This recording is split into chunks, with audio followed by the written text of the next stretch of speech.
Bihar news में स्वागत है आपका दोस्तों। मैं हूं फिर दोस्त गनी और आप देख रहे हैं केडीबी लाइव। दोस्तों आज हो चुका है 14 फरवरी 2024। तो आज की पूरे बिहार की टॉप न्यूज़ लेकर आए हैं आपके लिए। दोस्तों वीडियो शुरू करने से पहले आपको बता दें कि केडीबी लाइव का ऐप आ चुका है। अगर आप पूरे बिहार की खबरों से इंटरेस्ट रखते हैं तो आप केडीबी लाइव ऐप को प्ले स्टोर से डाउनलोड कर लें और उस ऐप में आपको पूरे बिहार की खबरों को दिया जाता है।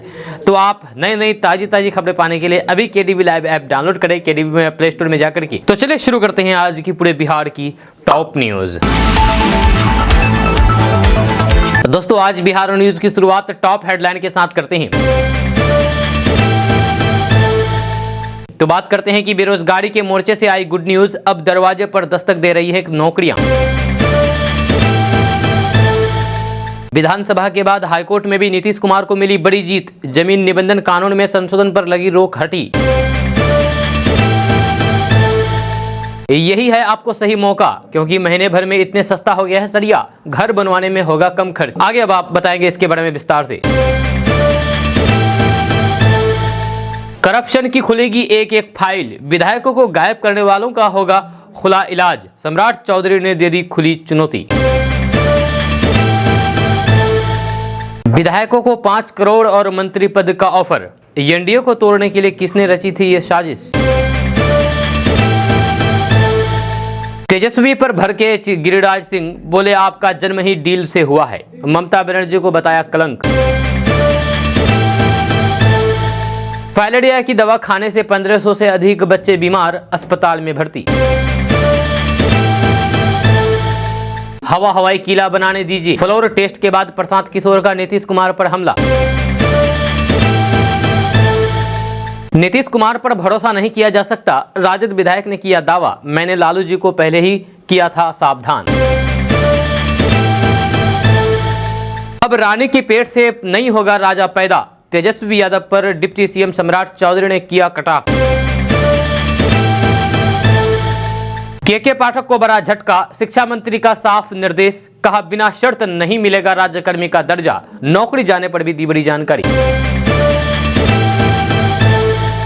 मौसम विभाग ने जारी किया अलर्ट, बिहार के इन जिलों में 15 फरवरी तक आंधी तूफान की संभावना। बिहार में टला बड़ा रेल हादसा, टूटी पटरी देख करके मचा हड़कंप, कई ट्रेनें प्रभावित। किसान आंदोलन में सीजेआई चंद्रचूड़ की एंट्री, खत लिख करके किस बात की लगाई गुहार। इधर विधानसभा में बोल रहे तेजस्वी, उधर पीछे बैठ करके विधायक खाने लगे खैनी, वीडियो पर आया कमेंट, सरकार जाए तो जाए कहां। बिहार विधानसभा में वित्त मंत्री सम्राट चौधरी ने पेश किया 2,78,425 करोड़ का बजट, रोजगार और शिक्षा पर भी फोकस। चुनावी मैदान में उतरने से पहले ही तितर बितर हुआ विपक्ष, अब तक ये सहयोगी दे चुके हैं इंडिया गठबंधन को झटका। दोस्तों बात करेंगे विस्तार से। तो बात करते हैं कि बिहार की नीतीश कैबिनेट में पहली बार बिहार के वित्त मंत्री की जिम्मेदारी निभा रहे सम्राट चौधरी ने मंगलवार को बिहार का 2024-25 का बजट पेश किया। जब वित्त मंत्री सम्राट चौधरी ने वित्त वर्ष 2024-25 के लिए बिहार का 2,78,425 करोड़ रुपए का बजट पेश किया है। जब बिहार में सबसे ज्यादा खर्च शिक्षा विभाग पर किया जाएगा, शिक्षा का बजट 52,639 करोड़ रुपए का रखा गया है। बजट पेश करने से पहले सम्राट चौधरी ने कहा कि नीतीश कुमार को विशेष तौर पर धन्यवाद देता हूं। सम्राट चौधरी ने कहा कि पहली बार वित्त मंत्री के तौर पर बजट पेश कर रहा हूं, बिहार की जनता को आश्वस्त करता हूं कि विकास के मुद्दे पर हमारी सरकार काम कर रही है और आगे भी काम करती रहेगी। सम्राट चौधरी ने कहा कि मैं पहली बार वित्त मंत्री की हैसियत से बजट पेश कर रहा हूं। विपक्ष के विधायक वेल में प्रदर्शन कर रहे हैं, जब बिहार में सरकार न्याय के साथ विकास कर रहे हैं। मुझे ये बताते हुए हर्ष खुशी हो रहा है कि बिहार की अर्थव्यवस्था दूसरे राज्यों से बेहतर रही है। जब बिहार का विकास दर 10.4 है, ये पूरे देश में सबसे अधिक है। दोस्तों यूपीआई की सफलता ने कैश की जरूरत को ही खत्म कर दिया है, बहुत कम कर दिया है। हालांकि फिलहाल अगर किसी को कैश चाहिए होता है तो फिर उन्हें एटीएम की तलाश रहती है। जब बैंकों की ब्रांच में बहुत कम लोग ही कैश निकालने के लिए जाते हैं आजकल। जहां आप लोगों ने भी देखा होगा, अगर आपको भी कभी कैश की जरूरत पड़ती है तो आप ब्रांच ना जाकर के एटीएम चले जाते हैं। बहुत कम लोग कैश निकालने के लिए जाते हैं। जी हाँ, मगर अब एटीएम का भी विकल्प वर्चुअल एटीएम के रूप में आ गया है। जी हाँ, इसके बाद आपको एटीएम की तलाश में भी नहीं निकलना होगा। आप सिर्फ एक ओटीपी की मदद से किसी भी नजदीकी दुकान से पैसे निकाल सकेंगे। आपको सिर्फ स्मार्टफोन, मोबाइल बैंकिंग ऐप और इंटरनेट कनेक्शन की जरूरत पड़ेगी। तो आइए इन वर्चुअल एटीएम के बारे में सब कुछ जानते हैं। आपको बता दें कि इकोनॉमिक टाइम्स की रिपोर्ट्स के मुताबिक फिनटेक कंपनी पेमेंट इंडिया इस वर्चुअल एटीएम के आइडिया के साथ आई है। यह चंडीगढ़ स्थित कंपनी इसे कार्डलेस और फिर हार्डवेयरलेस कैश विड्रॉल सर्विस कहती है। वर्चुअल एटीएम के लिए आपको किसी भी एटीएम जाने की जरूरत नहीं है और न ही कार्ड रखने एवं पिन की आवश्यकता पड़ेगी। कंपनी के फाउंडर एवं सीईओ अमित नारंग ने वर्चुअल एटीएम के इस्तेमाल के बारे में जानकारी देते हुए बताया कि वर्चुअल एटीएम छोटे अमाउंट को निकालने में कारगर साबित होंगे। आपको अपने मोबाइल बैंकिंग ऐप से पैसा निकालने की एक रिक्वेस्ट देनी होगी। या इसके लिए आपका फ़ोन नंबर बैंक से जुड़ा होना चाहिए। इस ओटीपी को आपको पेमेंट के साथ रजिस्टर्ड दुकान पर दिखाना होगा। ओटीपी को चेक करके दुकानदार आपको कैश दे देगा। इस तरह से आप अगर कैश लेना चाहते हैं तो बिना एटीएम जाए हुए भी आप कैश ले सकते हैं। दोस्तों, जैसे कि आपको अभी बताया थोड़ी देर पहले, एक न्यूज़ पहले, कि बिहार के डिप्टी सीएम सम्राट चौधरी ने वित्त बजट पेश किया है। जी हाँ, आपको बता दें कि बिहार के डिप्टी सीएम सह वित्त मंत्री सम्राट चौधरी के बजट भाषण के विधानसभा में मंगलवार को जमकर के हंगामा हुआ। बजट भाषण शुरू होते ही विपक्षी दलों के विधायक वेल पर उतर आए और उन्होंने नीतीश सरकार के खिलाफ जमकर के नारेबाजी शुरू कर दी। हंगामे के बीच ही सम्राट चौधरी ने अपना बजट भाषण शुरू किया। डिप्टी स्पीकर ने विपक्षी सदस्यों को बार बार अपनी सीटों पर वापस आने का आग्रह किया, मगर वे नहीं माने। जब विपक्ष नीतीश कुमार होश में आओ के नारे लगाते रहा। जब इस बीच विपक्षी सदस्यों ने टेबल और फिर कुर्सी भी पटकने की कोशिश की। डिप्टी स्पीकर महेश्वर हजारे ने मार्शल को भी बुला करके स्थिति काबू में करने को कहा। वित्त मंत्री सम्राट चौधरी के बजट भाषण के बीच सदन के अंदर मार्शल और फिर विपक्षी विधायकों के बीच तनातनी हो गई। जब विपक्ष के सदस्य कुर्सी और टेबल को उठा करके पटकने की कोशिश कर रहे थे, मार्शल ने उन्हें रोका। जब सुरक्षाकर्मी टेबल और कुर्सी पकड़ करके खड़े हो गए। जब इस बीच विपक्षी सदस्यों ने उनकी छीना झपटी शुरू कर दी। यह डिप्टी स्पीकर ने हंगामा कर रहे विधायकों को सख्त हिदायत दी कि वे रिपोर्टर टेबल नहीं पटके बल्कि मार्शल के साथ झीना झपटी ना करें। हालांकि विपक्ष ने हंगामा जारी रखा। जहां सम्राट चौधरी शोर शराबे के बीच ही अपना बजट भाषण पढ़ते रहे। करीब आधे घंटे तक हंगामा करने के बाद विपक्ष ने सदन से वॉकआउट कर दिया। जब सभी विपक्षी विधायक सदन से बाहर चले गए। दोस्तों, इस बात को ज्यादा समय नहीं हुआ है जब तेजस्वी यादव के पास बिहार के उप मुख्यमंत्री का पद था और बिहार की सरकार में उनकी हिस्सेदारी थी, लेकिन मुख्यमंत्री नीतीश कुमार ने ऐसा खेल खेला कि तेजस्वी का पद ही चला गया और सरकार भी। सोमवार को हुए फ्लोर टेस्ट से पहले किए गए उनके दावे भी बेकार साबित हुए। अब ऐसे में सवाल उठ रहा है कि अब तेजस्वी यादव और उनकी पार्टी राष्ट्रीय जनता दल यानी कि राजद का क्या होगा।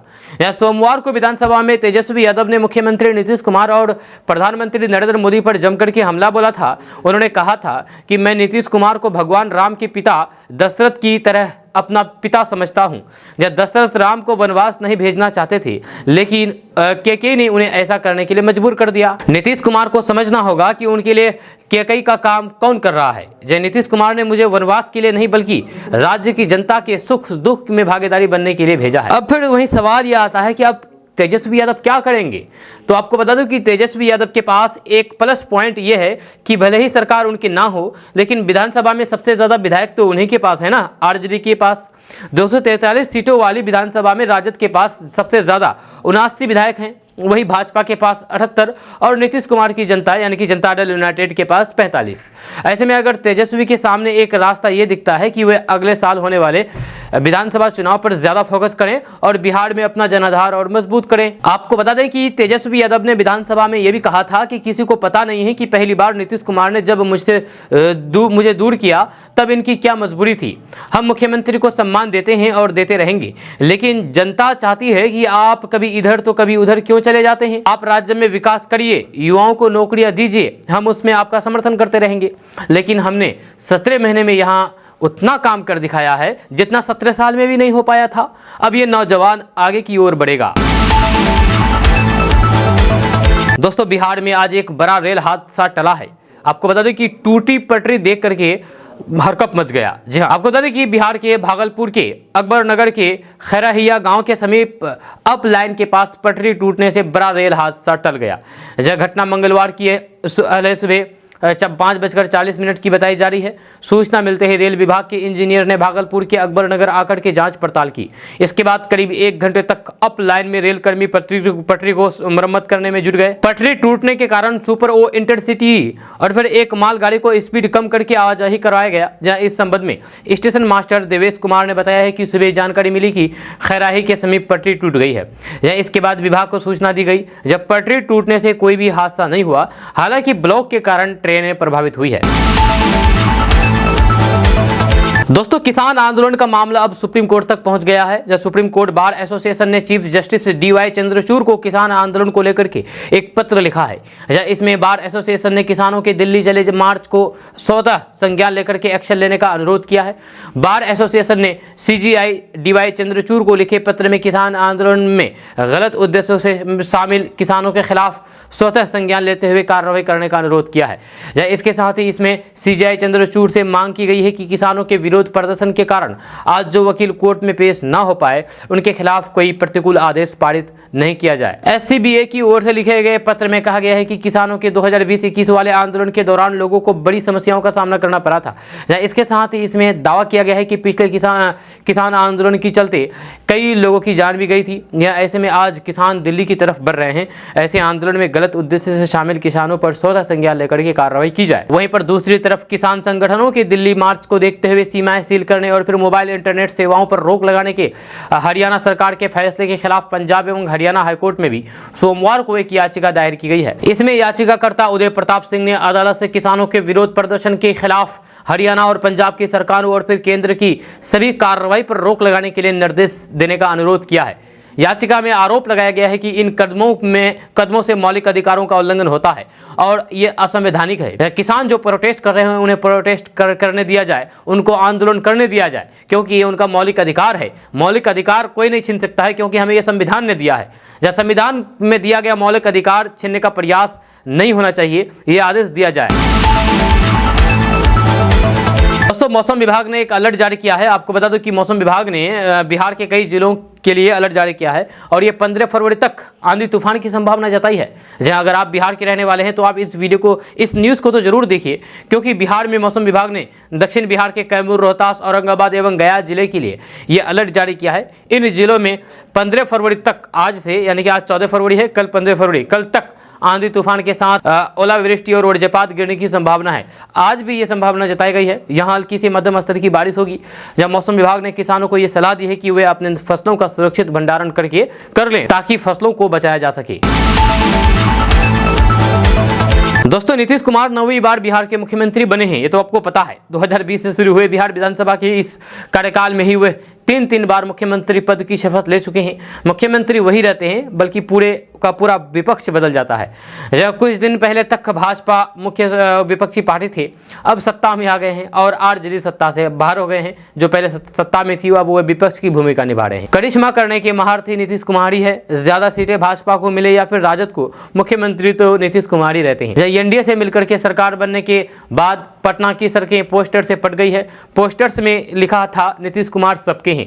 जदयू नेता भी कहते हैं नीतीश कुमार सबके हैं। जब कहने का मतलब ये है कि नीतीश कुमार चाहे भाजपा के साथ रहे या राजद के साथ रहे, वे सबके हैं। कथित तौर पर इधर उधर सोमवार को विधानसभा में इसका संकेत नीतीश कुमार ने दिया। जब अपने संबोधन में नीतीश कुमार ने कहा कि इधर वाला हमेशा आपका साथ देगा। कहीं इसका मतलब ये तो नहीं है कि वो एनडीए के साथ आ गए हैं, लेकिन राजद से संबंध टूटा नहीं है। नीतीश कुमार ने कहा है कि अगर कोई समस्या होगी तो बताइएगा, समाधान करेंगे। नीतीश कुमार ने कहा है कि चिंता मत कीजिए, हम सबका ख्याल रखेंगे। जब फ्लोर टेस्ट के दौरान सीएम नीतीश कुमार ने जैसे ही संबोधन शुरू किया तो विपक्षी दल हंगामा करने लगे। इस पर सीएम नीतीश कुमार ने कहा कि अगर नहीं सुनना चाहते हैं तो फिर सीधे मतदान कराया जाए। हम सबकी बात सुन रहे हैं। हमको 2005 से काम करने का मौका मिला, जब उससे पहले उनके पिता और फिर माताजी को सरकार चलाने का मौका मिला। याद कीजिए, कहीं कोई सड़क था क्या? कोई शाम के बाद घर से निकल पाता था क्या? ये मुस्लिम की बात करते हैं। आए दिन हिंदू मुस्लिम का विवाद होता है। जहाँ नीतीश कुमार ने कहा है कि हमने हिंदू मुस्लिम का झगड़ा बंद करवाया है। 2005 से पहले का इतिहास जानो, जो 15 साल में मुस्लिमों को न्याय नहीं मिला, हमने उन्हें आने के बाद कार्रवाई की है। कितना विकास हुआ है? दोस्तों, आप नीचे कमेंट बॉक्स में कमेंट करके बता सकते हैं कि क्या बिहार में सच में विकास हुआ है या नहीं। नीचे कमेंट बॉक्स में कमेंट करके जरूर बताइएगा।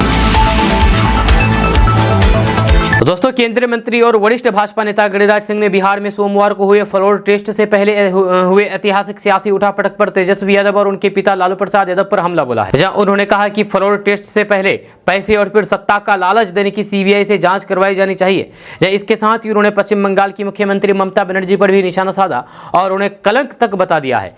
जब बिहार में फ्लोर टेस्ट से पहले की घटनाओं को लेकर के गिरिराज सिंह ने कहा कि इस बात की जांच होनी चाहिए कि कितने पैसे कहां से आए हैं। तेजस्वी यादव कहते हैं कि ये सरकार की डील है, लेकिन तेजस्वी का जन्म ही डील से हुआ है। जब लालू यादव की सरकार थी तब वो चारा घोटाला समेत कई मामलों में फंसे थे और जेल भी गए थे। लैंड फॉर जॉब मामले में अभी उनके सिर पर तलवार लटकी हुई है। अब तेजस्वी यादव अपने पिता लालू प्रसाद यादव के पैटर्न पर ही चल रहे हैं और फिर वे दूसरों पर उंगली उठा रहे हैं। गिरिराज सिंह ने कहा है कि आप लोगों ने लोकतंत्र की हत्या की। आप कहते थे कि खेला होगा, आप खुद खेला में पड़ करके लूट गए। जहां आप क्या खेला करेंगे, जहां जल्द ही सीबीआई जांच करेगी और फिर जनता के सामने फिर से आपकी असलियत उजागर होगी। उन्होंने कहा कि तेजस्वी यादव प्रधानमंत्री नरेंद्र मोदी से गारंटी मांग रहे हैं कि नीतीश कुमार अब पलटी नहीं मारेंगे। हम आपको गारंटी देते हैं कि अब बिहार में अब आपकी सरकार फिर से कभी भी नहीं आ पाएगी। आपकी राजनीति को बिहार की जनता अच्छे से समझ चुकी है। इधर पश्चिम बंगाल में सत्ताधारी टीएमसी के कार्यकर्ताओं द्वारा एक बार फिर से महिलाओं को निवस्त करके बुरी तरीके से पीटने के कथित मामले में गिरिराज सिंह ने बंगाल की मुख्यमंत्री ममता बनर्जी को भी निशाने पर लिया। गिरिराज सिंह ने कहा कि ममता बनर्जी कलंक है, उन्हें शर्म आनी चाहिए कि एक महिला होकर के भी उन्हें महिलाओं का उत्पीड़न दिखाई नहीं दे रहा है। दोस्तों, लगभग 15 दिन पहले महागठबंधन से रिश्ता तोड़ने को लेकर के लालू प्रसाद यादव की बेटी ने नीतीश कुमार को खूब सुनाया था, जिसका नतीजा ये हुआ था कि बिहार में सत्ता परिवर्तन हो गया। अब आज जिस तरह से नीतीश कुमार ने फ्लोर टेस्ट पास किया है, रोहिणी आचार्य ने एक बार फिर से नीतीश कुमार पर बड़ा हमला किया है। उन्होंने बिना नाम लिए लिखा है कि दलालों की गोद में जाकर के फिर से बैठ गए हैं। आज जिस तरह से तेजस्वी यादव ने विधानसभा में भाषण दिया, उसको लेकर के भाषण पर उनकी बहन रोहिणी आचार्य ने एक्स पर प्रतिक्रिया दी है। रोहिणी आचार्य ने 12 दिन बाद चुप्पी तोड़ते हुए एक्स पर लिखा, आईना दिखा दिया उसने आज आपको, आप अपना मुंह लेके रह गए। जहां आपको अपनी फितरत पर ना कोई मतलब मलाल है, दलालों की गोद में जाकर के फिर से बैठ गए। उन्होंने अपने दूसरे पोस्ट में तेजस्वी यादव के स्पीच पर लिखा है कि बातें बिहार की बेहतरी और फिर रोजगार की, प्रण समाजवादी परंपरा के निर्वाह की, पर वह जनता के हक और हुकूक की। मुस्कुराते हुए कम बोलकर भी सदन में अपना जलवा बिखेर दिया लालू जी के तेजस्वी संस्कार ने, तेजोमय भव्य तेजस्वी। आपको बता दें कि मुख्यमंत्री नीतीश कुमार के नेतृत्व वाली एनडीए सरकार ने 130 विधायकों का समर्थन हासिल करने के बाद सोमवार को बिहार फ्लोर टेस्ट जीत लिया। विश्वास मत पर विपक्ष के वॉकआउट के बीच क्रॉस वोटिंग भी हुई। राष्ट्रीय जनता दल के 3 विधायकों ने भी नीतीश कुमार के समर्थन में वोट किया। दोस्तों, लोकसभा के चुनाव नजदीक हैं, सभी पार्टियां तैयारी में जुट गई है। केंद्र सरकार के लिए रोजगार के मोर्चों पर एक गुड न्यूज आई है। रिपोर्ट में बताया गया है कि अब पहले की तुलना में लोगों को नौकरियों के अधिक मौके मिल रहे हैं। जब इसका रिजल्ट बेरोजगारी दर में आई गिरावट के रूप में देखने को मिल रहा है। जब भारत के शहरी क्षेत्र में 15 वर्ष और फिर उससे अधिक उम्र के व्यक्तियों के बीच बेरोजगारी दर अक्टूबर-दिसंबर 2023 के दौरान घट करके 6.5% रह गई है। जब सोमवार को जारी आंकड़े से पता चलता है कि पिछले साल की समान अवधि में बेरोजगारी दर 7.2% पर थी। या समय अंतराल पर लेबर फोर्स आंकड़े उपलब्ध होने के महत्व को ध्यान में रखते हुए एनएसएसओ ने अप्रैल 2017 में पीरियडिक लेबर फोर्स सर्वेक्षण शुरू किया था। जब पीएलएफएस त्रैमासिक बुलेटिन में कहा गया है कि पुरुषों के लिए बेरोजगारी दर अक्टूबर-दिसंबर 2022 के 6.5% से घट करके अक्टूबर-दिसंबर 2023 में 5.8% पर रह गई है। समान अवधि में महिलाओं के लिए बेरोजगारी की दर 9.6% से घट करके 8.6% पर रह गई है। जब सर्वेक्षण में आगे कहा गया है कि शहरी क्षेत्र में 15 साल और फिर उससे अधिक आयु के व्यक्तियों के लिए श्रमिक जनसंख्या अनुपात अक्टूबर-दिसंबर 2023 में 46.6% हो गया, जो अक्टूबर-दिसंबर 2022 में 44.7% पर था। तो दोस्तों, अगर आप घर बना रहे हैं या फिर घर बनाने के लिए सोच रहे हैं पक्का का घर, तो आपके लिए खुशी की खबर है। खुशी की खबर यह है कि अब सरिया सस्ता हो गया है। जी हाँ, आपको बता दें कि हर किसी का सपना होता है कि उसका अपना घर हो। इसके लिए लोग कड़ी मेहनत करते हैं। ये आजकल की सबसे महंगी नौकरी है। ये आजकल की सबसे महंगी नौकरी है और अपने सपनों का घर बनाने में बहुत अधिक लागत आती है, यानी कि पैसे लगते हैं। यही कारण है कि लोग घर निर्माण में इस्तेमाल होने वाले सामग्रियों की कीमत कम होने का इंतजार करते हैं ताकि जेब से होने वाले खर्च को थोड़ा सा कम किया जा सके। अगर आप भी इसका इंतजार कर रहे हैं तो फिर इसे पाने का ये सही और शानदार मौका है, जब वास्तव में घर बनाने की लागत का एक बड़ा हिस्सा सरिया से आता है, जिसकी कीमतें एक महीने में काफी कम हो गई है। जानकारी के अनुसार नए साल की शुरुआत में रबड़ की कीमतों में गिरावट शुरू हुई है और फिर फरवरी में कीमतें और ज्यादा बढ़ गई है। एक महीने के अंदर ही सरिया की कीमतों में भारी गिरावट आई है और पिछले साल के अंत यानी कि दिसंबर 2023 में ये बेहद निचले स्तर पर पहुंच गई है। गौरतलब है कि घर निर्माण में इस्तेमाल होने वाली निर्माण सामग्री में सीमेंट, ईंट, रेत के अलावा सरिया पर अच्छी खासी रकम खर्च होती है। इसकी कीमतों में बदलाव से निर्माण की लागत बढ़ या फिर घट सकती है। रबड़ की कीमत बढ़ती है तो फिर आपकी पॉकेट मनी भी बढ़ जाती है और फिर घटती है तो कम हो जाती है। हालांकि अगर मौजूदा समय की बात करें तो फिर घर निर्माण में सरिया की कीमतों में बड़ी भूमिका निभाती है।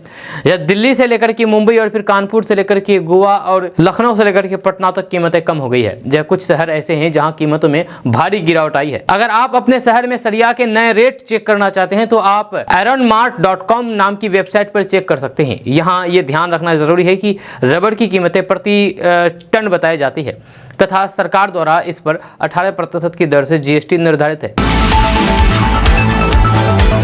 दोस्तों, नीतीश कुमार ने विधानसभा में बहुमत हासिल कर लिया है। वहीं इस दौरान पार्टी के दो विधायक बीमा भारती और दिलीप राय सदन से अनुपस्थित रहे। जब अब इन दोनों विधायकों के अपहरण को लेकर के कोतवाली थाने में प्राथमिकी दर्ज कराई गई है। जब मामले में जदयू की तरफ से अपनी ही पार्टी के विधायक डॉक्टर संजीव और फिर आरजेडी के नेताओं को आरोपी बनाया गया है।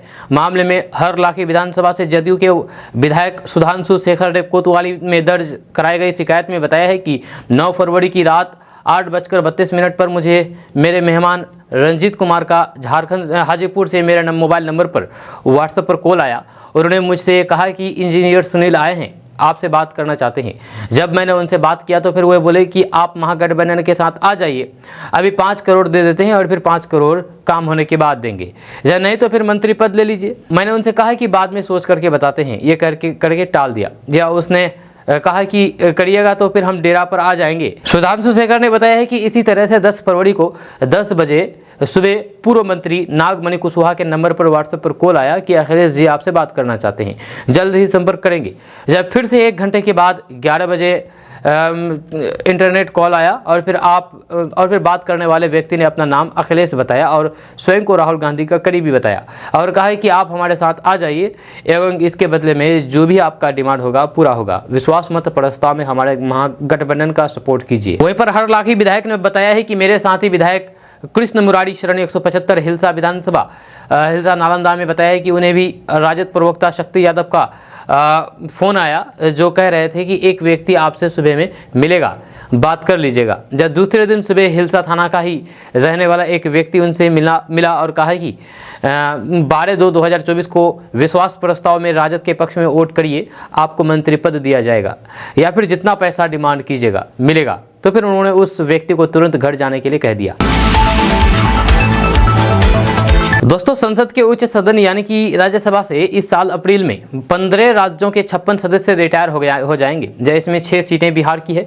यही वजह है कि उनके कार्यकाल खत्म होने से पहले इन सीटों पर चुनाव कराया जा रहा है। जहाँ 27 फरवरी 2024 की इन सभी सीटों के लिए मतदान होगा। जहाँ राज्यसभा चुनाव के लिए 8 फरवरी 2024 से 15 फरवरी 2024 तक नामांकन दिया जाएगा। जबकि उम्मीदवार से नाम वापस लेने के लिए आखिरी तारीख 20 फरवरी 2024 रहेगी। मतदान और फिर वोटरों की गिनती एक ही दिन 27 फरवरी 2024 को होगी। वहीं पर बिहार में राज्यसभा चुनाव के लिए एनडीए के 3 उम्मीदवार 14 फरवरी को नामांकन पत्र भरेंगे। भाजपा से पूर्व मंत्री भीम सिंह और फिर धर्मशाला गुप्ता तो जदयू से पूर्व मंत्री संजय कुमार झा नामांकन दाखिल करेंगे। जब विधानसभा के सचिव कक्ष में ये सभी उम्मीदवार नॉमिनेशन करेंगे। जब विधायकों की संख्या के आधार पर बिहार की 6 में से 3 राज्यसभा सीटें एनडीए और फिर महागठबंधन के पक्ष में जाएंगी। जब संख्या बल के आधार पर राज्यसभा की भाजपा को 2 सीट, आरजेडी को 2 सीट और फिर जदयू को 1 सीट मिलना तय माना जा रहा है। वहीं पर 6ठी सीट महागठबंधन के किस दल को जाएगी तय होना भी बाकी है। जी हाँ, राजद ने अपने एक उम्मीदवार मनोज झा को लगातार दूसरी बार राज्यसभा भेजने का फैसला किया है। बिहार के मुख्यमंत्री सम्राट चौधरी ने कहा है कि लोकतंत्र के नाम पर लूट खसोट कर रहे थे। जब एक एक आदमी का फाइल खुलेगा, जदयू भाजपा के 5 विधायकों को गायब करने की कोशिश की गई, यहाँ इलाज किया जाएगा। नौकरी देने का श्रेय लेने वालों को याद रखना चाहिए कि 1990 से 2005 के बीच 1 लाख तो 2005 से 2020 तक 7.5 लाख लोगों को नौकरी दी गई है। सोमवार को विश्वास मत के दौरान सरकार की ओर से अपना पक्ष रखते हुए उप मुख्यमंत्री ने कहा है कि राजद बिहार में माफिया राज लाना चाहता था। जब बालू माफिया, शराब माफिया, जमीन माफिया का इलाज किया जाएगा, कानून का राज कायम होगा, जहां सभी विभागों में फाइल खोले जाएंगे कि कहां-कहां भ्रष्टाचार हुआ है। भ्रष्टाचारियों को जेल जाना होगा। मुख्यमंत्री का बचाव करते हुए उन्होंने कहा कि अगर नीतीश कुमार नहीं होंगे तो फिर लालू प्रसाद सीएम नहीं बनते। उन्होंने कहा है कि भाजपा इस सरकार के साथ मजबूती के साथ खड़ी है।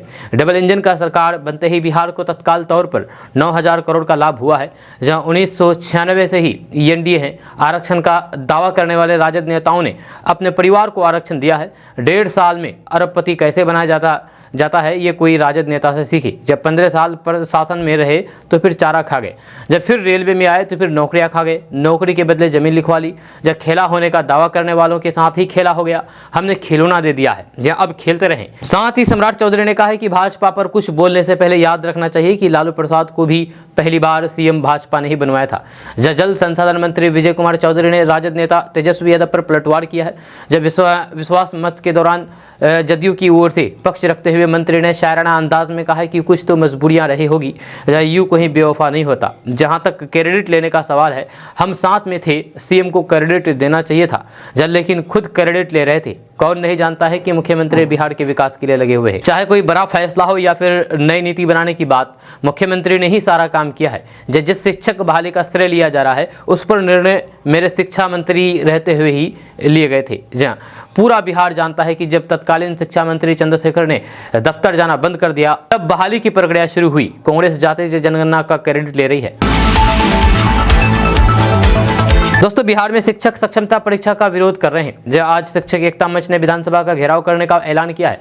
शिक्षा विभाग के फरमान के बावजूद भी सक्षमता परीक्षा के विरोध में नियोजित शिक्षकों ने राज्य सरकार से आर पार की लड़ाई के लिए आज प्रदेश भर से हजारों की तादाद में गर्दनीबाग शिक्षक पहुंचे। दरअसल विधानसभा सत्र के दूसरे दिन विधानसभा के घेराव का कार्यक्रम था, जहाँ राज्य भर के तमाम नियोजित शिक्षकों के संगठनों ने संयुक्त रूप से बिहार शिक्षक एकता मंच बनाया है। इस मंच के आह्वान पर शनिवार की देर शाम सभी जिला सक्षमता परीक्षा के विरोध में शिक्षकों ने मशाल जुलूस निकाला गया। उसके बाद भाजपा कार्यालय को घेर लिया। जी हाँ, भाजपा कार्यालय को घेरने पर पुलिस द्वारा शिक्षकों पर नियोजित शिक्षकों को खदेड़ दिया, यानी कि लाठीचार्ज कर दिया। बिहार पुलिस द्वारा शिक्षकों पर लाठीचार्ज करने पर शिक्षक काफी ज्यादा नाराज हैं और बिहार सरकार के खिलाफ नारेबाजी कर रहे हैं। वहीं पर तमाम शिक्षक छुट्टी लेकर के पहुंच रहे हैं और शिक्षा विभाग के फरमान के बावजूद भी आंदोलन में शामिल होने के लिए कमर कस चुके हैं।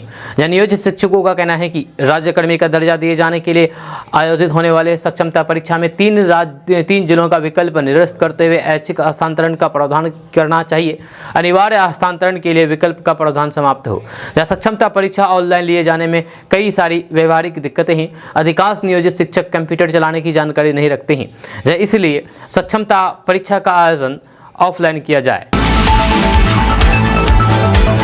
दोस्तों, बिहार के पूर्व उप मुख्यमंत्री तेजस्वी यादव ने सोमवार को बिहार विधानसभा में जोरदार भाषण देते हुए सीएम नीतीश कुमार और बीजेपी पर जमकर के हमला बोला, जिसकी सियासी गलियारों में खूब चर्चा हो रही है।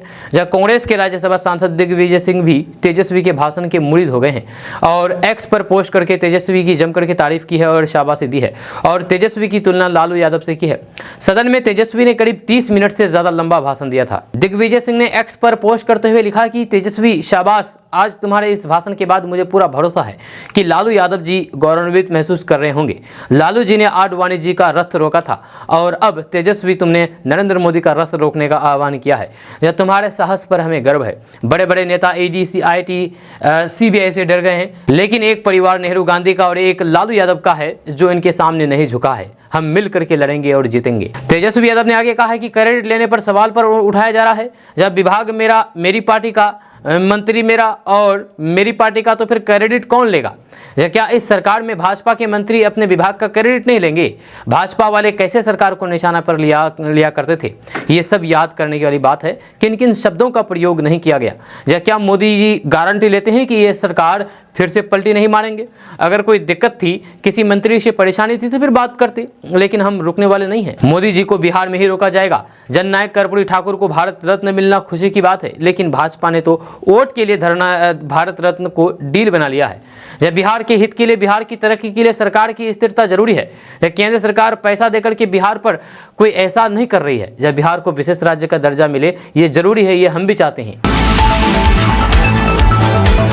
अगर आप जॉब की तलाश कर रहे हैं तो आपके लिए बड़ी खुशखबरी है। इंडियन आर्मी में नए अग्निवीरों की भर्ती के लिए ऑनलाइन आवेदन प्रक्रिया 13 फरवरी 2024 से ही शुरू हो गई है। जी हाँ, जो उम्मीदवार योग्य और फिर इच्छुक हैं वो ऑफिशियल वेबसाइट joinindianarmy.nic.in पर जाकर के रजिस्ट्रेशन कर सकते हैं। ये भर्ती 4 श्रेणियों के लिए होगी, जिसमें अग्निवीर जीडी, अग्निवीर क्लर्क और SKT अग्निवीर टेक्निकल और फिर अग्निवीर ट्रेड्समैन शामिल है।